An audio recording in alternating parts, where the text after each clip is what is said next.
बिस्मिल्लाहिर्रहमानिर्रहीम, अस्सलाम वालेकुम। आज मैं हूँ वोकेशनल ट्रेनिंग इंस्टीट्यूट सेंटर जो अहमदपुर ईस्ट में है, और यहाँ मैं इसलिए आया हूँ कि यहाँ हमारे टीचर्स हैं, इनसे मिलने आया था। यहाँ मैंने 2017-18 में कंप्यूटर का कोर्स किया था, और कंप्यूटर ज़ाहिर है मैं आपको पता है मुझे नज़र नहीं आता, मैं ब्लाइंड पर्सन हूँ।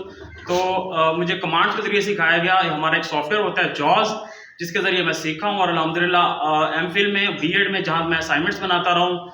और न सिर्फ ये बल्कि अब मैं जो यूट्यूब चैनल रन कर रहा हूँ, ये भी इसमें इसका एक अहम किरदार है। बताने का मकसद ये है कि आपके पास अगर स्किल है, अगर आपके पास हुनर है कोई, तो आप दुनिया के किसी भी कोने में चले जाएंगे। आप कभी ना मायूस होंगे, ना आप भूखे रहेंगे। आप मेहनत करते रहें, लगे रहें, इंशाल्लाह कहीं ना कहीं ज़रूर पहुंच जाएंगे। अगर आप मेहनत नहीं करेंगे, सिर्फ डिग्री पे कॉन्सेंट्रेट करेंगे, तो यकीनन आपको दुनिया की कोई ताकत कामयाब नहीं कर सकती। आपका बहुत शुक्रिया।